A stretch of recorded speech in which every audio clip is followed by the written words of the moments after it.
Hey everyone, welcome to this brand new episode of Phenoms. In today's episode, we're very pleased to have Toby, and he is from Periphery. They just raised $1.6 million USD as a pre-seed round, which is amazing, right? It's a beautiful pre-seed. So, Toby, how do you feel about that round? Thanks for having me, Mark. So the round went well. It was interesting as a first time founder going through that experience and closing that out. Sort of when the round is done, kind of all of the hands are to the pump. So it's kind of nothing changes. The gas is not off. If anything, is the foot's further down. But yeah, we're really excited. We've been going since the raise now, just over 12 months. Um, so yeah, we're really excited to see where we're going to go now.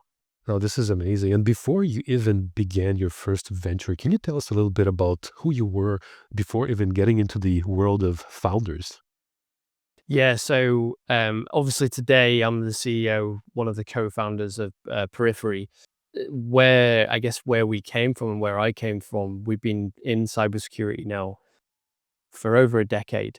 I've worked for the likes of NATO, building out some of the security capabilities for the different NATO nations, also BAE Systems, the defense contractor as well. So we've been working, myself and the founding team, on some really interesting sort of deployments across critical infrastructure and defense. But I've not always been in this space, right? I've always been in technology, always wanted to understand how things worked, how you can break them and fix them. Sort of I guess a typical sort of like hacker mindset. And actually, all I ever wanted to do was just be in a band. And we were talking about that earlier. I played drums and guitar, so that was kind of the dream. And technology was something that I was always just kind of like good at. And hacking around with music software, trying to find out how it works and put everything together, and trying to understand how networks worked. Is kind of like I accidentally fell into this, and security at the point when I got into this sort of gig, it wasn't even a sort of a sector or an industry or a vertical. It was just IT. So, I started as a network administrator and then sort of moved on into development and then into actual cybersecurity. So, not always been, where I've been is kind of been a flow that's been all over the place, but a journey that's been really, really enjoyable. And can you share with the audience the first hack that you remember that you did that you're not, afraid to disclose? Yeah. I think some of it. So this was probably back in the day. This is before we had fast internet, right? I had to try to work out how to pull software. First of all, make things like Cubase work, for instance, the sort of traditional music recording software. Right. Um, so how to essentially get that to work with tools that weren't designed to work with them, how I can sort of get music files into there, convert them, for instance, and try to understand sort of like the different codexes and things like this. Um, and then, of course, there was some of the more, I wouldn't say nefarious, but there was lots of software that I may have had that didn't work properly. So I had to try and get it to work properly. So there's a bit of that, and then also um, I had to try to work out many, many times. I get given sort of like computers from family friends, for instance, and they'd broken it, for instance, and I'd have to try to work out how to get into it. Um, they'd forgotten their password, back in the day before we had password managers. So I'd have to try and work out how to get into this and break into the system so I can then sort of reinstall Windows, for instance. So there was a few different the sort of attempts that got me sort of interested in and really also frustrated because it is a frustrating thing to do. And at the time there wasn't Google full of like, a bunch of information on how to do things. So a lot of it was just trial and error. Yeah, and do you remember if when you started, the little hacks left and right, just hobbying in this space, did you even imagine that you would one day be running a security company? No, no, absolutely not. I mean, I said this actually in a conversation a few months back, actually, but I still come back to it every time. So I always thought when I came out of school, I only got to college, so I didn't get to university. I just wanted to do my band. I wanted to get in and sort of earn money. So I always thought at that point, I'm not going to get a really serious sort of, high paying experienced job per se. I've got to have a degree. So I'd never thought I'd be one, running a business, and two, sort of where I am in the field of cybersecurity. Feel very privileged to be sort of well connected, and I think well respected to a degree by some of my peers. Um, Again, I don't think that would have come. I didn't think that would come on the back of not going to the likes of university and coming from sort of the normal cloth that a lot of the people in the industry might be cut from. That being said, years gone by now, one of the reflections is that cybersecurity as an industry is probably one of the most welcoming industries, I'd say. Like, it's quite intimidating. It's definitely an intimidating industry when people think about it and when they're trying to break into it. But actually, there's lots of opportunities to break in, as analysts, as, into threat intelligence, into technology. I think you're going to find that much more in the likes of cybersecurity than, say, accountancy or something like that, right? Yeah, and was that your way of breaking in, like trying out, uh, for example, the job offers that were listed? Like, how did you actually get your feet wet there? Yeah, so funnily enough, I was working in a call center for Telefonica at the time. And I was supporting businesses with some of their technologies that they got through Telefonica. So it's kind of like first line support, right? The whole switch it off and switch it back on again. And a few jobs came up, and I was saying, I was always able to close out my calls. I was always able to go above and beyond. And I was like, I can do more than this. And I got given an opportunity on the back of that. Again, one thing that I think, many people should always do, and it's quite hard when we're in especially in cyber, there's other industries like this, but in a very sort of like neurodiverse industry, typically, um, being an extrovert, not necessarily I am an extrovert, but networking and trying to get into the right people is something that I've always liked to do. I love speaking to people. And I think by doing that, that got me the trust to be able to take a chance and give me a job. And then I moved into an actual Mm. service desk role, first line, second line support, then into a system admin, and then on to actually managing in engineering teams as well. So Wow. Yeah. And at what point did you decide to build up the company? Like before, did you have any other smaller businesses that just started and flopped, or just you sold, or how did that work? the closest thing that I had to a business was the band was ran like a business, right? Mm, right, right. Um, but the closest thing I had a clothing company while I was in the band as well. So Nice. Wow. I love graphic design. I'm all about sort of like, image in terms of like brands and things like this. I'm always really intrigued by this. And I was doing graphic design, so I started making t-shirts. And that was a way to fund some of the expensive drums and cymbals that I had. Um, Hmm. but that's when I started to build sort of like, an online visibility of the company, and try to sell things online. That was kind of my first soiree, I'd say, and that went on for a couple of years. This was approximately when you were how old? That's a good question.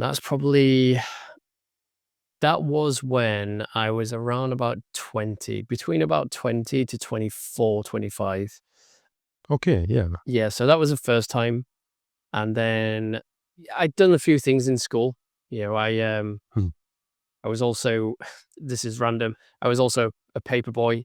Um, my my Nice. um my news agents where I delivered the papers had super cheap candy and sweets.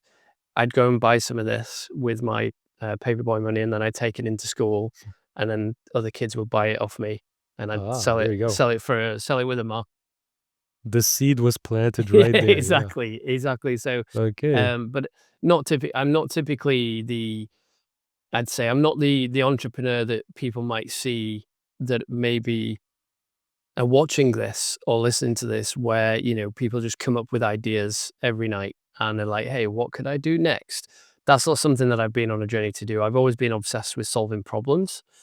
Um, so therefore, just trying to think of ideas and trying to think of solutions before I've actually really explored a problem was always something that was quite difficult for me. Um, so yeah, but I did have a try at trying to make some money and try to make some businesses, but it was usually to facilitate something else in my life. Yeah. And what happened in between that period where I guess you switched over to a professional career instead of running that business? And okay, and did you start to feel that, okay, this is not for me at some point? And So where Periphery kind of was born from, um, my co-founders actually joke in the fact that I pulled them into this. We've been working together for over a decade, so wow. we're both good friends and colleagues and business partners now. We'd seen a problem. We'd seen a problem time and time again. I specifically had been speaking to not just customers that I was at the time selling to, but also other people at conferences, at roundtables that I was running. Um, and it was kind of this thing that I was bringing back to the guys, and we were thinking about solving this problem. The fact that we had someone to actually speak to, who was having these problems was really key. So when I'd come up with an idea and say, "Hey, there's a bunch of CISOs that are talking about these," and I'm sure we'll go into what we actually do shortly, but there's a bunch of CISOs that are chief information security officers that are worried about these technologies, and they don't have the same capabilities that they have across the enterprise or across the rest of the network. Um, and they've got nothing to actually solve that right now. We've been doing similar things for a while. We've been solving some complex problems in some crazy, diverse networks and mission critical systems. I think we could probably do this on our own. And that's kind of where it came from because we'd seen this problem coming. Now, we chose to do something ridiculously difficult, so it's not been an easy path. But nonetheless, I think that conviction was really there for us to sort of quit our jobs. We were in very high paying jobs, sort of in the middle of our career. Sort of, as we were kind of like moving up.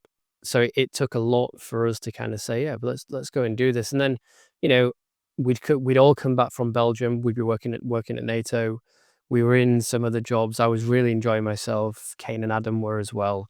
So it was a difficult decision. Not so much for me. There was something in my time.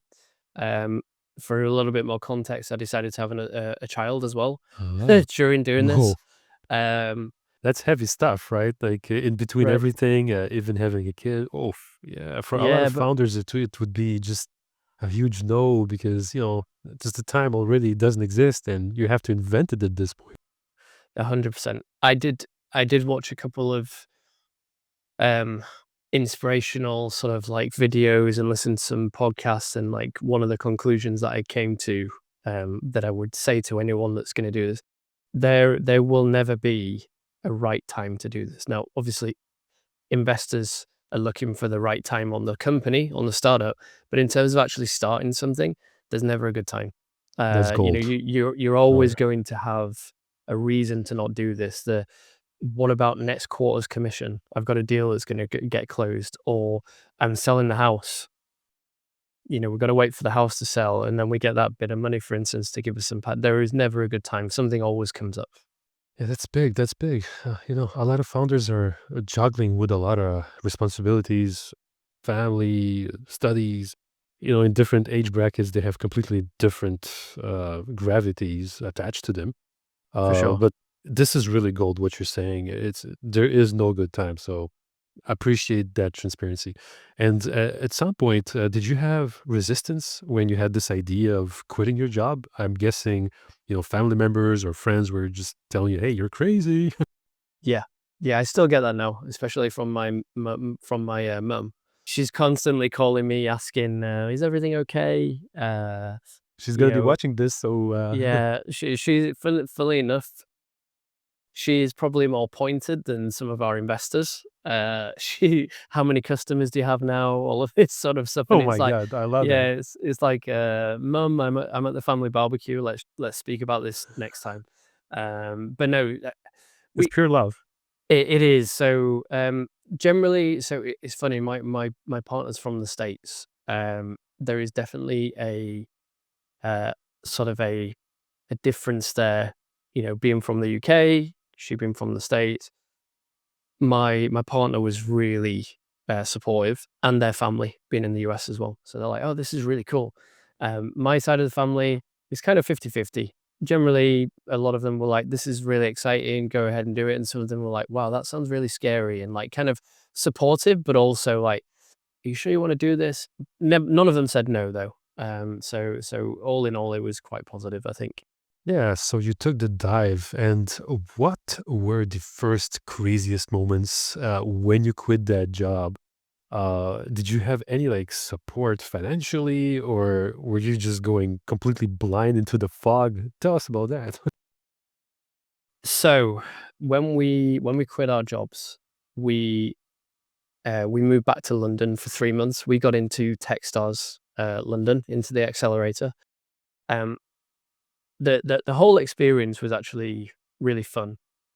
We got to live together again, myself, Kane, and Adam. That first month when there is no pay packet coming into your bank account, though, is not fun, because then you're like, "Okay, the now we're on a ti now we have now I know what this runway is." And at the time, runway to us was just like savings running down. So, but it was still the same thing. It was like, we've got this amount of time to try and build something and to try and get some interest, to try and prove that there's a need, to see whether we can do this, and also that we don't break up. So I think that was a big thing. Is like first month without a salary was quite scary. Um, Do you remember how bad was the burn rate in the first few months? I tell you, the burn rate was you would be very you'd be very surprised at how good the burn rate is when you Okay, actually have no salary coming in, because you are very very we careful. were I mean, it's difficult to do this in London, but when you hear about this, like, ramen lifestyle, in the Bay Area, you start to test that out. You're, like, seeing But they're not as good, right? In the UK, no, we have good, yeah, exactly. no, no. So what we did, we were living together in an apartment. We were living together in an apartment. I ended up cooking a lot of the time for me and the guys. So we just do a big pasta dish, and we just eat dinner together, and it's quite Uh, good. And then we just be on the laptops, continuing some of the work that we've done during the day. Um, so again, it's actually quite enjoyable because, you know, don't get me wrong, not going on holidays, those nice meals that you might have gone on, when you're on sort of a good salary, those things are just they're on hold. They don't stop. They're just on hold for a while. Um, but yeah, it was quite fun, and we became quite inventive. I think the real pressure came, so, demo day was coming up during for Techstars, and that was kind of like a signifier of this is over. We're going back home, and we've gotta start the business, but that's not the case. We're doing the business now. It's just a continuation and working out, now we're on our own. What do we actually do? How do we do it? And it actually gave us a really good foundation, to be able to go away and to try and succeed, I think. that's incredible. And that period took how long since, for example, you quit the job and up until the demo for Techstars? That was 3 months. So quit the job, get an MVP up, um, learn about, so, we've been doing cybersecurity for a long time. So the reason why we did Techstars is not to learn how to build a product. Learning why to build a product maybe, but not like how, from a coding perspective. Um, Adam and Kane are some of the best engineers and automation developers that I've ever worked with. I feel privileged to call them my co-founders. But we joined Techstars to to build a company, I guess. So even though I'd done, the clothing company, etc., and done the band, um, we'd not built a company before. So like when you're speaking to investors, what are they looking for? That sounds, until you actually get in the thick of it, that sounds like a very dumb question, but it's not. What are they looking for? It sounds quite obvious, but it's not. Um, how do you think about what are some of the priorities when you're actually building a company? Um, where are you going to be based? Who are you going to employ? Um, when you talk about getting needle movers, what is a needle mover and what would define that? All of these sorts of things are maybe, even though I built teams for a long time, these are in like enterprise or post series B, C sort of companies, but never 0 to 1. So That's the hardest part. 100%. So it's like that's what set us up really well, I think, from the Techstars piece. So that was 3 months.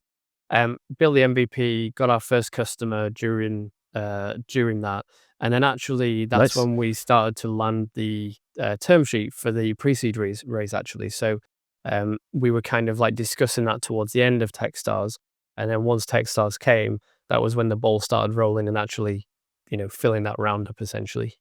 Yeah, I got tons of questions right there. So, what made you choose Techstars, for example, as opposed to Y Combinator or some other accelerator? Did you get referred, or yeah, maybe We It's a good point. So we applied to Y Combinator. We got an interview. nice? Um, we were too early. Oh, It was kind of so. The problem was when we applied for Y Combinator, that was without putting anything on the line from our side. So we had no real skin in the game. So we had this idea for a product. It wasn't what Periphery is today, which I'm sure we'll cover. But um, we got really good feedback. We I guess we nearly got in, but we'd not quit our jobs. So how serious are you actually? So this time with Techstars, and it was purely a timing thing. If we'd not have done Techstars, we might have applied to one Y Combinator again, actually. Um, but it came up in the fall time. Um, it made sense because it was London as well, and it was like, if everything goes crazy, even though we're going to go and do this and we're totally committed, we're not on the other side of the country, even though my partner's actually from San Francisco. So that could have made sense as well. Um, yeah, it just kind of made sense. And then we got in basically after the whole process only took about a month. So we got in very quickly. Everything moved quite quickly. We went down to meet the guys face to face. Yeah, so I'm sure we probably would have got into Y Combinator. I know a bunch of people that went through Y Combinator, um, which is also fantastic. this is insane because most founders that apply to YC, they get rejected. They get this beautiful little template. It's meant to sound very nice, and reconforting, but they give up. And this is exactly what happens if you don't. What happens is you end up with a beautiful pre-seed round with $1.6 million in the bank. So this is important. It's a huge lesson here. Even if you get refused in YC, do not stop your journeys there. Just keep on going. Just keep on going. 100%, 100%. And, Love that. the guys at YC are great as well. And, even if you didn't get in, they do a bunch of events. They do startup school, which is completely free. So that's kind of what we did. We did startup school for YC just in our spare time. And then, yeah, got rejected, carried on going, and then got into Techstars.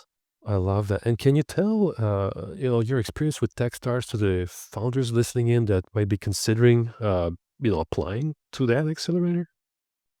Yeah, I mean, so I think Techstars it's very different to Y Combinator. I think the thesis is very different as well. I know that both YC and Techstars terms have changed recently. And it's usually like, which one are we going to do? Maybe YC might be better, maybe Techstars is better. I think they're both very different. I mean, Techstars does very targeted cohorts as well.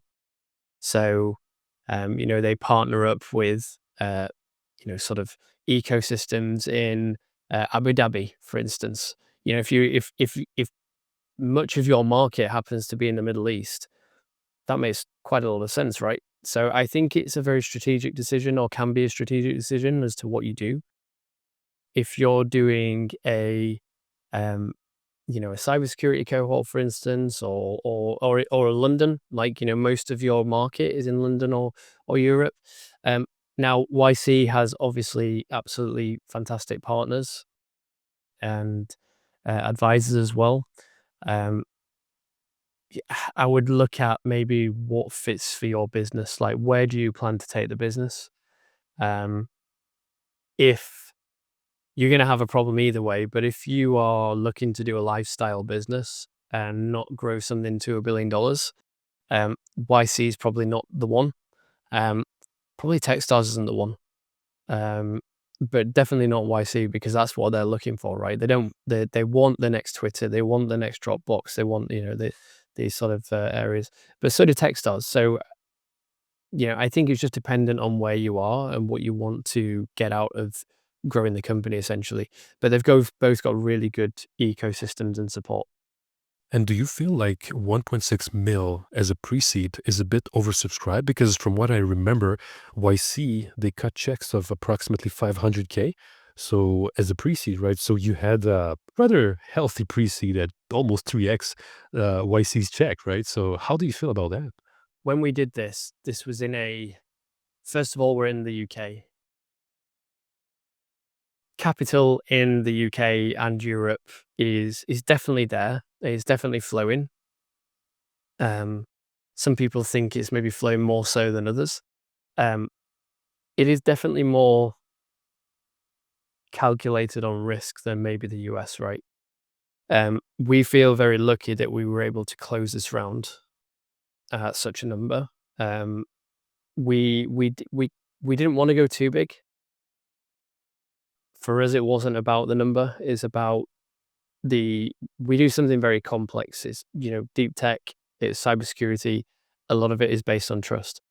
You aren't having the typical sales cycles of a HubSpot where you can just go and test it out for a few days. We're integrating into devices. So our sales cycles can be 9 to 12 months. You imagine trying to do that for 10 different deals. Before you know it, that's 2 years of runway just gone, on a few deals. And then that's you definitely closing those 10 deals. So for us, it was giving us a runway, the ability to keep building, and building with some kind of quality. This is one of the difficulties for us, is the things that you will learn as a founder. And, we started like this as well. Be scrappy, get something out there quick, get it into people's hands so they can test it, tell you that it doesn't work, or that they don't want it, or that it's not good enough, and then it needs X, Y, and Z. With what we were building, it was kind of in the middle. Not necessarily at perfection, but like, you can't go and give someone something that's going to go into a device and it's going to break it. So, like, we couldn't just do something really quick. We had to think about these sorts of things, which takes time as well. So, um, that's kind of one of the reasons why it reflects sort of like the number. If you go and look at some of the hard tech, or some of the sort of like quantum companies, or some of the, biotech companies, you'll see like 5, I've even seen like 8 million as a pre-seed, because it's very, very IP heavy, um, and sort of research orientated at the beginning. So we're kind of a little bit sort of like in between, but definitely feel very, very lucky, very privileged. And we were backed by fantastic investors in UK and Europe. So yeah, we're just looking forward to seeing where we go over the next sort of 18 to 24 months now. I love that. And thanks for sharing that, by the way. What was the biggest impact that Techstars had since you joined? Probably, we had a cohort of companies that we were in, that we were with. Um, we've made, this is really corny and, really cliche, but with at least 2 of the companies, we've made really good friends, like friends for life. They'll be at my wedding. I hope that I'll be at theirs. Um, we I've stayed in London at some of my friends' house as well, who we met during Techstars. That's I feel very lucky for that, and definitely appreciative of that. They actually they really help with some of the signaling as well, signaling around when you are raising. Very well connected in the US. Um, and I think that network, they're not going to do the work for you, but they kind of give you this open book that you can play with and that you can connect to and say, hey, you know this person, can you introduce me to them?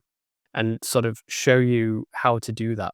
And you can really codify that. So like, and actually, when you start in the company, you start to realize, right, what's my network? How can I use my network the best? And they kind of really unlock that, not just their network, but they help to unlock my network in like, okay, warm intros. How do you do a warm intro that, doesn't just sit in an inbox cold for a bunch of time? Like, how do you get it to the point where it's just forwardable and there's no effort on the person that's going to actually intro you? Those sorts of, it sounds really small, but it's actually a really big impact, I think. So yeah, people that we met and are now friends with, and then also that network that they've got. No, I love that. I love that. And do you remember, for example, when you started iterating the product post the raise? Did you kind of pivot on the problem that you were solving, or did you stay focused on just one major pain out there in the market? And for those that don't know, what is the pain that you're currently solving in your specific industry? Yeah. Yeah. So I guess first of all, so start off, Periphery is a military grade, easy to embed piece of software that protects embedded, some people will think of this as IoT, small devices, right, that are in critical infrastructure or defense.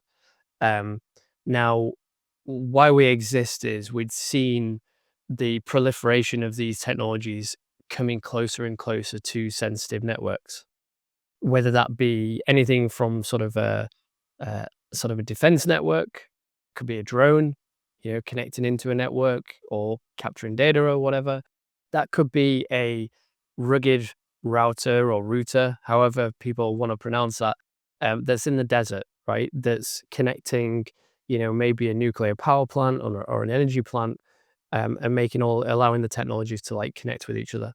Um, they're not like laptops and servers where you can put a bunch of software on there and not worry about the power that that's consuming, and not worry about the network that that's consuming. A lot of those technologies, laptops and servers, they're connected by like a really strong um, Ethernet or Wi-Fi connection, and you can just pull data across the network. For us, the devices that we're in, sometimes it has a battery that has to last maybe 20 hours, when it goes out sort of on a mission, or maybe 5 or 10 years in a desert in Nevada. Maybe it uses a network like LTE, like 5G or satellite, which is super expensive compared to a typical network. And then, of course, the devices are quite small. You've got megabytes to play with instead of gigabytes and terabytes. Um, so it was like, how do we provide what you guys listening might think of typical sort of like antivirus, right? Attackers are really starting to focus on these technologies because they're kind of like an open door. They're very vulnerable. They know that they don't have the same visibility. Security teams don't have the same visibility or capabilities in these platforms to detect an attack happening inside. So, how can we provide that level of visibility and control from a security perspective without impacting the actual operation of the device? That's quite a problem Because to solve, right? Like, exactly, good luck to the casual yeah, human. yeah, That's exactly. awesome. Wow. Sometimes, yeah, sometimes we do think, and we're like, what? Why do we pick this really complex thing to try and solve? Yeah, you're Um, there in the dark, just reflecting on it. Uh-oh. No, but that's great. It's quite a niche, actually. Wow. yeah, exactly, and it's a by 2030 we'll be at 30 billion of these Wow. devices connected. That's however many times the population of the world, and I think it's something like 5 or 6 times more machines in computers and laptops, for instance, and servers that we've got. So it's kind of like people don't see that this is coming in, unless you're actually in these sectors. But anyway, to the point. So that's a little bit about what we do and this sort of problem that we're solving. Sort of these devices are being attacked.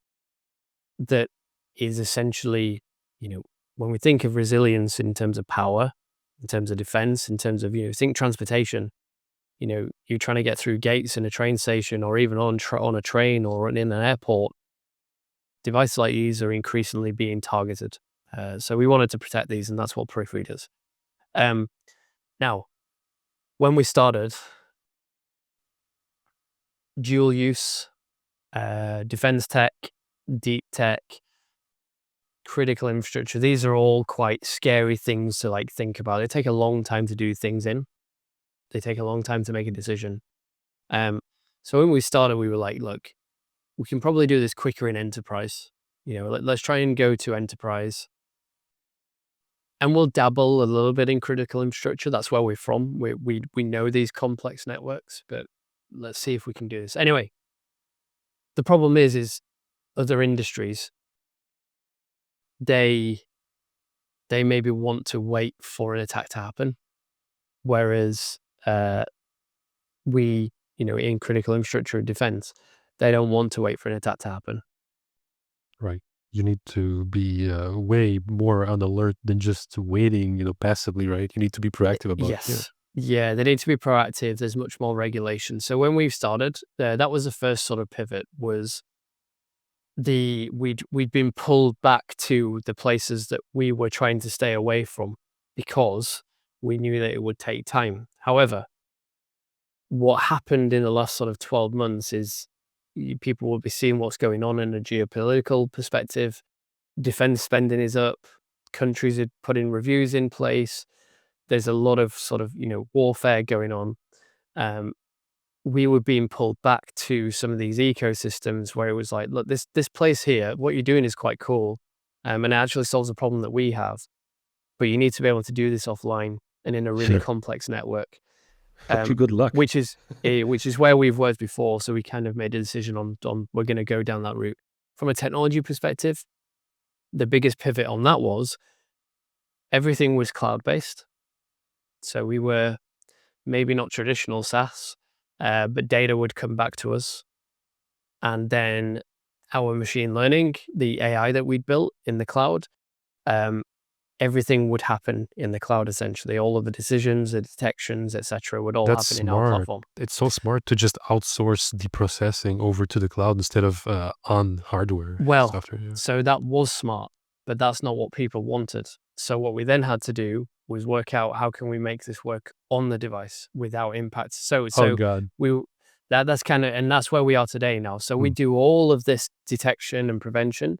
We can do all of this on the device without being connected to the internet, which again is where the market has maybe taken us, but is both a pivot from a technology perspective and a go-to-market perspective.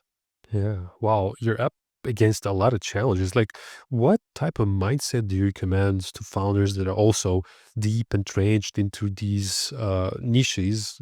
Like it's very, very unique. What is your, philosophy? Resilience is, myself and one of my co-founders was talking about this earlier. I think that's the biggest thing is what you plan to do won't work. I don't mean to be, pessimistic and negative there, but you can keep positive about it. Most of the stuff that you'll try to do won't work. You'll get a bunch of no's from everybody, customers, investors. Me as the CEO, I'm kind of I'm the person facing off to a lot of this. I come from a sales background as well, from a technical sales background. So I'm kind of used to no's. You've really got to let it not get to you and just keep on pushing while also balancing not being crazy, and having this crazy positivity because you've got to be realistic as well. So I think it's something that's definitely grown within me over the last sort of 18 months is really trying to hone into where the advice that you're getting from investors, which bits to take, which bits of your intuition to use, when to lean on your investors, when to lean on your contacts, your advisors, all of that is probably the hardest thing. So you've got all of these no's coming in. You've got all of this information coming in that you've got to try and triage through. They're probably the I think the hardest things as a founder to sort of like deal with, is to kind of feel like you are moving in a direction where it is a direction that you are convicted on and in, and that it's your decision, and that because you're the one that's going to be taking the team on this journey, no one else. Um, to do all of that, but also to kind of not be pulled, but to kind of be guided a little bit by people that have done this before, by people who have seen this before. That's kind of something that I guess you'll eventually grow to, unless you've done this before, right? And you're a multiple exited founder. But I'd say that as a first time founder, that was the biggest thing for me, is taking all of that on board, and keep pushing forward with that confidence. I love that. Thanks so much for this deep insight, by the way. Do you remember so far with the investors, the way that you're communicating with them? Did they drop some value that changed so far your mindset that you can, share with us? Maybe some extremely good advice, or advice that you kind of backed off from, like anything there? Yes. Yeah, I mean, we we've got some fantastic investors as around the table, as part of Periphery. Some board meetings, maybe a little bit more KPI driven, but generally we've had some really good insights, and even, WhatsApp messages and phone calls. I think some of the biggest ones have been, when it comes around iterating things. I'm not just talking about technology here, but um, product messaging. Just to be able to share some of the live sort of like feedback that we're getting from the field, and having this sort of outside of you, right? It has been, it's been quite nice actually to kind of say, how long do we test this bit for? Because let's say you've got you do a raise, you've got 18 to 24 months runway, as an example. Yeah. When you start off, you'll be thinking you've got this time, and it goes really, really quickly. So how long do you spend on something? Is it 2 weeks? Is it 4 weeks? Is it 6 weeks? There's no perfect number, right? So just to be able to get sort of a check on what the logic is there has been really useful. We've had some good introductions that have helped us validate as well. So that iteration that I talked about, we've had feedback as, have you thought about this? Have you thought about that? No, we've not thought about that. Oh, well, I can introduce you to X person who will be a Boom. really good person Yeah. to tell you that isn't going to work, or that is going to work. Oh, I Okay, love that. cool. Let's get on a call. And then you speak to someone who's typically quite high up, or, they've done this before. They might be your dream customer, or they know your dream customer, and they can tell you that's great. Or, mm, when you go and speak to them, maybe do that when the product is a little bit further. Just it kind of gets you to a place and gives you that sort of conviction again, to kind of say, right, scrap that. We'll get rid of this market. Forget that market. Forget that ICP. Let's try and find out where else, who else we can speak to. Who's the right person? How do we dig further into the problem? So that's been really good on that regard. They can help you to iterate things quickly, I think. I But think again, you got to know the questions to ask. Yeah, absolutely. And you just, again, uncovered some gold for the founders out there that are building something new.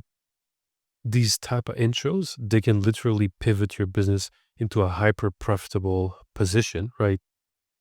As opposed to just kind of listening in and uh, it's important to get their opinion, because you can build something that you think will save the world, or change the world, but the clients and customers, they know their actual pains, right? Like, you really need to talk to them, and you really need to get their opinion. And I love that. I absolutely love that. And about the negative stuff, like, did they say things that kind of made you back off a bit, or? I mean, don't get me wrong. So I've definitely grown. become more. I guess you go through this. You go through this wave, right, of thinking this was a plan, things aren't going to plan, or actually these things are going to plan. And then you have these conversations with customers and investors, and sometimes you go through these waves of sort of like negatives and positives. Um, and that's where that sort of like resilience comes in, where when conversations do happen and some of those things might be negative, do this, don't do that, um, don't get that salesperson. Nothing regarding a specific person, but right now, just sell yourself. Yeah, a salesperson isn't going to be able to sell what you're doing if not necessarily if you can't sell what you're doing. If that makes sense. So it's kind of like a typical salesperson, no matter how good they are, if they're used to having sort of a tool belt and a bunch of things in the jacket that they can go and sell, they are not going to get that in a startup. They're going to have no support material. The what we're selling, we have it in the office now. What we're selling or what we were doing sort of like 2 months ago is so different today. Not what we're doing, but how we speak about it, because you constantly like sort of retesting how you speak about things, and you just don't have that when you're at a BAE Systems, or even if you're at Salesforce today. Like it's very sort of, you go to a big sales kickoff, here's the narrative, here's all the material that you can go and use, stick to these lines basically.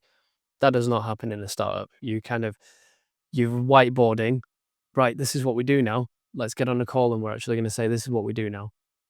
Product's the same, solution's the same, problem's probably very similar, but how you talk about it is very different. The product messaging is very different. And sort of that was like a negative thing. And I was like, yeah, but I think this is working. And it wasn't, because they couldn't do what I was doing. And that kind of like made sense. What I would say is, sort of on the negative things, more so on sort of raising money, we had a bunch of investors say no. Most of them said no, right? We talked Approximately to how many? Do you remember how many no's you get? 80. Oof. Yeah, I think Jeez. probably like 80. That Probably hurts. about 80. Yeah, and I think probably hurts me less than some of the other team. Especially more of the technical guys, because um, I guess, like I said, I'm a bit used to no being in sales. Um, so we kind of like push forward. However, the no's are not always negative. I see the no's as, first of all, it's really good feedback. We've had a bunch of no's, and I still speak to them. They've introduced me to people. They've invited me to networking events. Now, some of that might be because they're interested in where we go and what the next rounds look like and things like this. But there was one specific thing that I remember, one of the investors, where we got a no, but during the due diligence, so we got pretty far. We got right down to due diligence, and we had a really good due diligence experience, quite technical, introductions to some amazing people. So outside of the fund, they brought people in, CISOs, people who we would love to be speaking to, now or in a couple of years. And now I have some contacts on the back of the due diligence that was done there. So even though it was a no, I got tons of value out of that. Huge. And So it's yeah. not only, a network value. I've just made a very small calculation, right? I divided 1.6 million by 80 no's, and each no amounts to $20,000. Mhm. So basically, you're literally, acquiring checks of 20Ks every time someone's saying no. Yeah. So Yeah, that's a good point. yeah, and to the founders out there that are just building and building and you know, grinding every day and just getting no's, just get those no's, right? You have to get those no's to get to that check. And the moment you stop, of course, every no loses every value. But as long as you don't stop, hyper profitable. Yeah. Yeah, and I think on top of that, just make sure you're capturing why. Obviously, you've got to accept the Yes. no. You can't get the You don't push back on the no, but at the same time, push back for feedback. That's totally fine. And then if it's like, oh, you'll have those feelings. They should know this, or they should know that, or maybe it's something about the product. They're roadblocks that you can remove in the next call. So if they're worried about your go-to-market and there were certain things that came up around maybe either the go-to-market or the defensibility of your product, you can use that for the next call. Make sure you put something in there, some gold that might move that roadblock or to get to a yes, essentially, is how I thought about it. This is amazing value yet again. I love that. And thanks for sharing that. Founders, they need to also understand every no. If you ask a feedback, just like you said, you will have some interesting pointers as to the why of the no. Mhm. This is just the signal from the universe that you need to adjust a little bit. Maybe, push the leaf on the water that's floating just a little bit to the left or a little bit to the right so it goes to the right direction, right? So super important. If you listen, that's why we have two ears and one mouth to listen way Absolutely. more than we talk. Yeah, I love that. Yeah.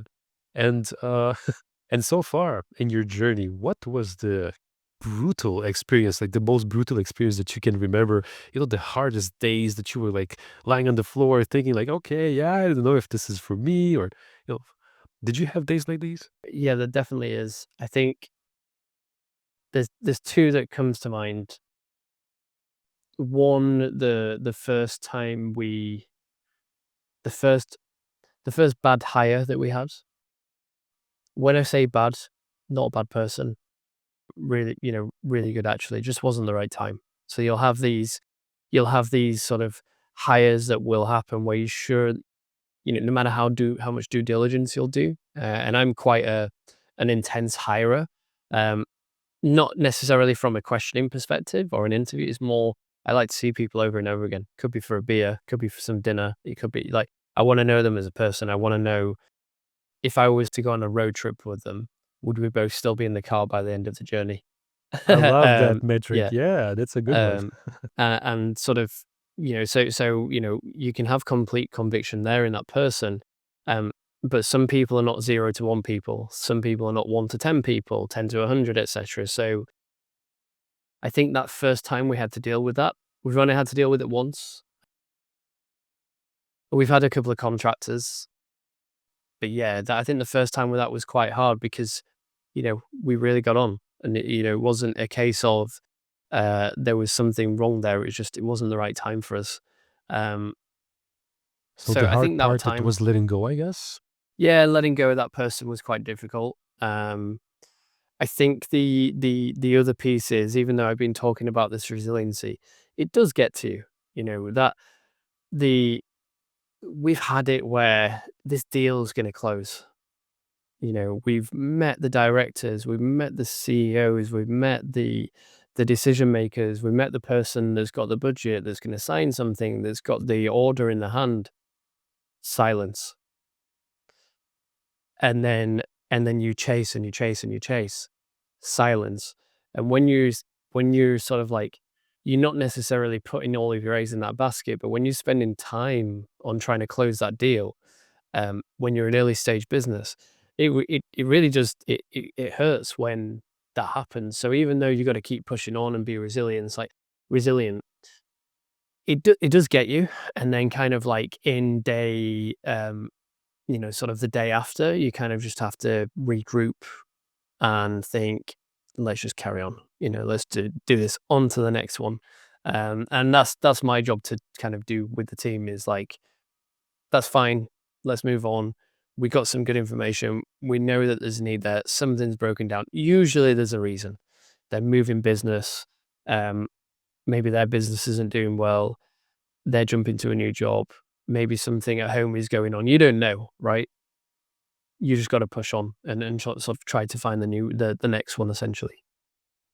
Wow, that's intense insights. And I'm curious, did you have, from a business perspective, near-death experiences so far? Like literally where you're thinking, okay, we're gonna close our doors, or how are we gonna survive? Thankfully, not yet. So I Okay. don't have much to share on that. Hopefully, we never have to speak to you about that. No, it's all good. It's all good. I was just curious because sometimes, even though you raise nice pre-seeds, you still had ultra difficult moments to face. Yeah. 100%. I mean, we've got an end of the runway right in sight. That's something that we've always got to do. So that time is in sight for sure. We're not there yet. It's definitely something that I think about, but it's far enough away that it's not a problem to obsess about today. Um, a few of the Techstars companies that I know are in that situation or have been in that situation. So they've gone back to job. Um, they're having to do some consultancy. Maybe some of them have raised some angel funds, got a couple of small checks in to keep them going for a few more months. So I'm definitely surrounded by those sort of like insights. It is quite crazy how you asked a question earlier on about the transition and sort of the biggest time, the first time when you were like, oh hell, what is this? The first time that we didn't have that salary. When you've been doing this for a while, you kind of get a little bit desensitized to the risk almost. Not necessarily the risk, but that feeling that you get, the fear kind of dissipates a little bit. It's more around the obsession to make it work and to succeed and to pull and sort of to drive everyone in that direction rather than be worried about it is kind of going into the fire now. Yeah, thanks for sharing that. And I'm just curious, since you raised that beautiful pre-seed, what was the biggest change that you've made in the way that you operate your business? I think we're being a lot more thoughtful about the people that we're bringing on, not connected to the person, to the first person that we had to let go of. More so, like some people really obsess over getting someone who is, the best at one thing. Like they will move the needle, but probably that one thing. Now we're about building a really good team. Yeah, I'm happy to be proven wrong about this, in the years to come. But definitely over the last like 6 to 9 months, with the recent hires that we brought on, I think we've got a ridiculously good team. And when I say team, I mean team. I think, where I can come in one day and sort of look over and someone's able to help the other person out. Now they are specialists in their own area, but they don't necessarily just sit in their own goals, if that makes sense. Um, Everyone can get involved in a bunch of different things, and everyone's got a say in. And actually, that autonomy has really sort of helped us move the needle from a product development perspective. So when I go on calls with prospects and customers, um, I again feel very confident in the fact that when we're talking about solving the problem or maybe bringing something into the product, that we'll be able to get it done really quick because we just work it out. And actually, we don't have to assign tasks. We don't have to say how we're going to get there. Just get it done, and people get it done. That's kind of the biggest thing I'd say. And then we manage the runway quite well anyway. I think some advice I would give is actually from the investors. For some reason, I thought I had to really understand the numbers. Now, obviously, you have to understand the money that you're spending and what it's going to cost to do X, and what the KPIs and the sales look like, etc. For some reason, I thought I've got to have an involvement in accounting, in sort of the actual numbers and things like this. And what a waste of time that was. We got a fractional CFO in. That was Interesting. Wow. life changing. Like someone to actually deal with the actual money itself. Just little things. Put in the money so that we can actually save money and get some interest, and look after the money. Is expenses and things like this, and VAT returns, and all of these sorts of things that actually are really good for the business. They bring money back, which, or like when we're just focusing on selling and product, it's quite easy to think these are just spreadsheets and like tick boxes that we've got to do for taxes and things like this. But actually, there's some really good things that you can do on the finance side of things, but it needs someone who knows it. So that's been fantastic and a big change for sure. I love that, and I think a lot of founders, they take it out upon themselves, right? Like they're wearing way too many hats, and just to save a little bit of capital. But at the end of the day, are you really that optimized if you're the one counting the money, doing the development, the design, and all that? Uh, I don't think so. Uh, Exactly. No, you're totally right. no, I love that. And from the personal life perspective, like, did you change, for example, your routines? The way you sleep, the way you exercise. How are you taking care of yourself now that you have to invest a lot more time in running the business? Um, I would so a couple of things have, uh, I guess, fallen by the wayside. So I'd love to spend more time in the gym. I'm keep committing myself. I'm going to get to the gym. So that's something that I'm actively pursuing today. I used to be super active. Uh, Now I'm still doing my 10,000 steps a day. So I'm still active. I'm just not lifting weights, but that's what I want to get back to kind of doing and being really fit.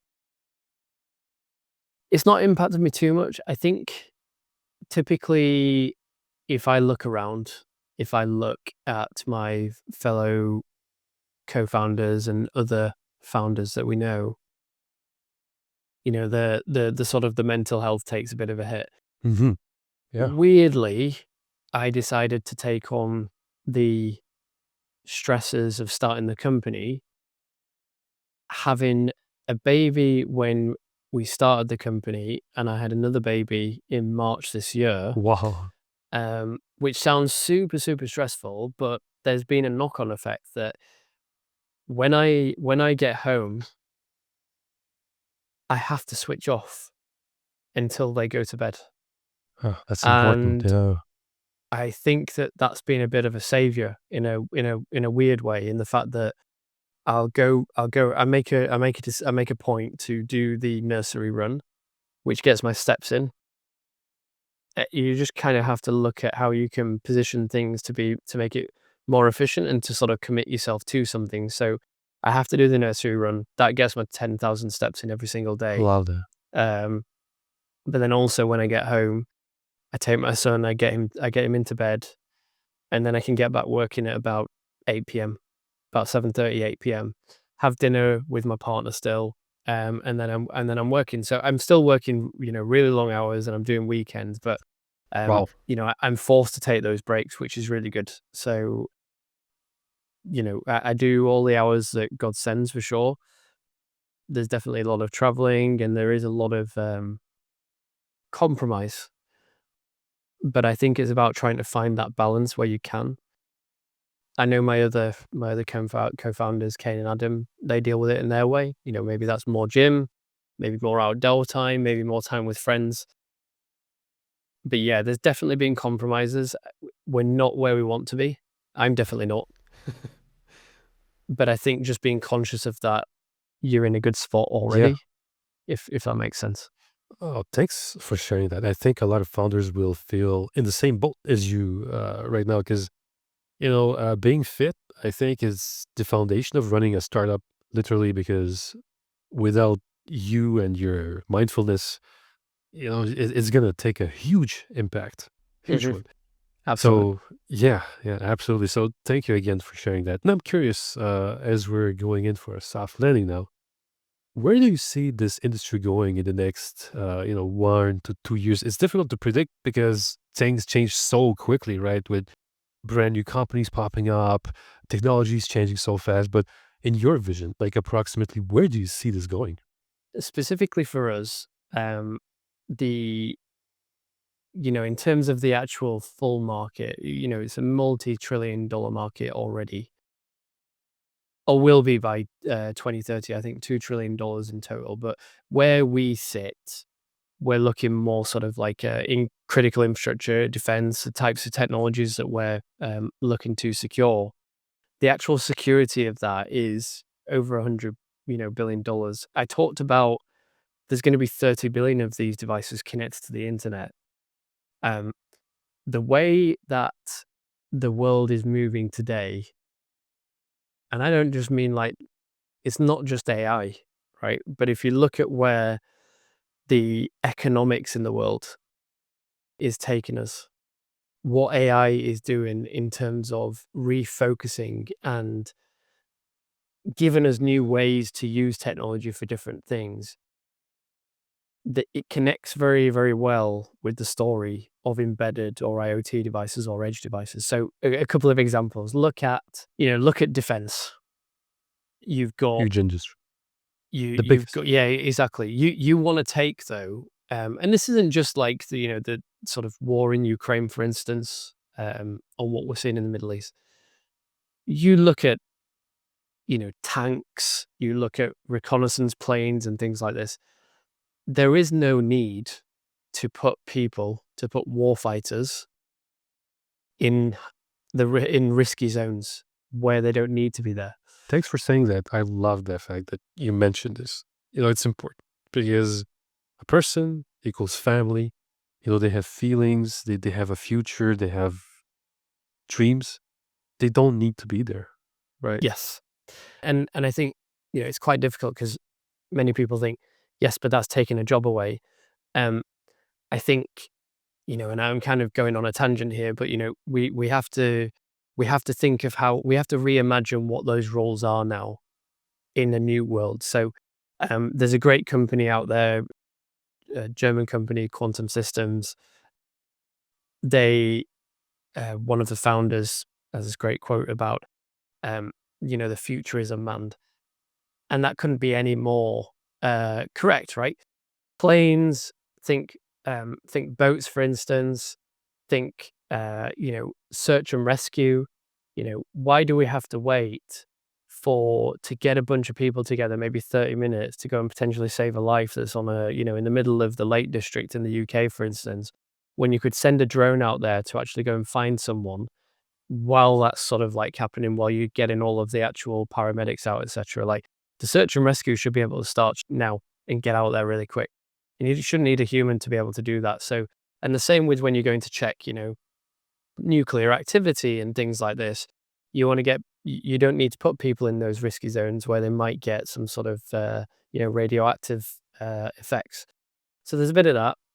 Then there's manufacturing, robotics, automation, all of these things where we're trying to do more with less.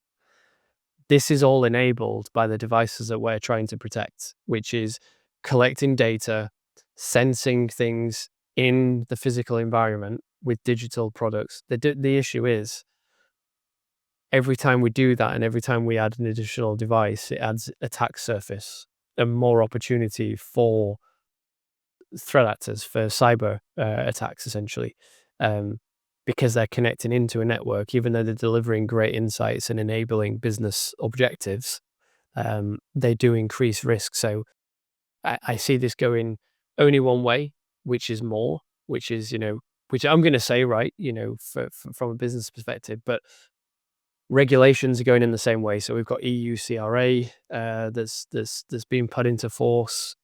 We've got new iterations of sort of regulations and controls that are in energy and sort of automation and things like this. So they're all starting to look more and more at these devices. And people are starting to realize that these devices are no longer just dumb devices that are not connected to the network. They now are, and they're actually a bit more powerful than you think they are. And can you tell our you viewers how powerful are they? You will see, some of the viewers may have seen that there's been a few botnet attacks over the last few months where, although it's not necessarily the devices that we target today, we will do eventually, where small business and home routers and IoT devices have been compromised by threat actors. And a botnet is essentially where you compromise a device and you essentially control where that traffic is going to go. So me as a threat actor, if I go and manage to compromise, thousands or hundreds of thousands of devices, and then I want to go and take Mark's website down, or I want to go and attack a company, over the last few months, we've seen like terabytes worth of data being Please thrown don't at do that to me. websites. No, exactly. I'm just kidding. We've seen terabytes of data being thrown at payment systems, at websites, Yeah. to take them down. So that's like one example, and that's just from taking over a device and sending the traffic that it should be sending to a different target to take something down. But then sort of think more Hollywood style now. If you have a device in, let's say, a pipeline, and we've actually seen this happen, where someone can hack into that device and change the pressure of the oil that goes through the Oh, pipeline, catastrophic. causes it to explode. If you can compromise a vehicle in some way that's autonomously driving, there's a film that was on Netflix. I can't remember it now. I You'll have think to I go in. know the one you're Yeah, talking about. Yeah, it's super they popular. they take all of they basically make all of the Teslas into Yeah, it was made by the sanitary Obamas, right? devices. Yeah, yeah. Yeah. So basically, it's like a doomsday type Yeah, film. yeah, yeah. It's really fun actually, but um, it's very, very, very unlikely. I'm not a fan of fear, uncertainty, and doubt. It is possible. We've seen threat actors compromise software payloads, legitimate software payloads that get put into a server. Mm, It's not crazy to think that that could happen as a backdoor into these autonomous vehicles. yeah. Um, and something And like that happens planes. eventually. And planes, yeah. Absolutely. Yeah, because at this point, they're even trying to build like autonomous, I guess, transportation drones, like for humans. So I think like Saudi Arabia and Dubai are trying like to build the craziest networks of these flying vehicles. And if this gets hacked, like everyone's just falling out of the sky, and you're there, just trying to push the backup parachute button, but everything's hacked, so nothing's working, so you're just falling to your death. Yeah, So exactly. this is crazy. So if your company, like, I guess if its vision is to stop that, kind of attack, then that doomsday scenario just can't happen. That's the goal. Yeah, Yeah, so we're here to try and stop that from happening, to try love and that. reduce that risk and the eventuality. Yeah, wow. This has been quite an episode, to be honest. I love it. I was fully immersed myself. To be honest, I'm curious. Before we end the episode, if you were to whisper to yourself something at day one of building this business, what would you say to yourself? I would say have a have confidence in the direction that you're going, and be a little bit more okay with be a little bit more patient, I would say. It's definitely something that I could improve on. I'm always, and I think that you're crazy if you're not that way, but nothing ever happens fast enough for it, and it's never good enough for me. And I think that just to be a little bit easier on myself. I think I'm quite an empathetic person anyway, so I try not to let that actually impact the team. Um, but I definitely do think that about myself. So I should probably celebrate the smaller wins more.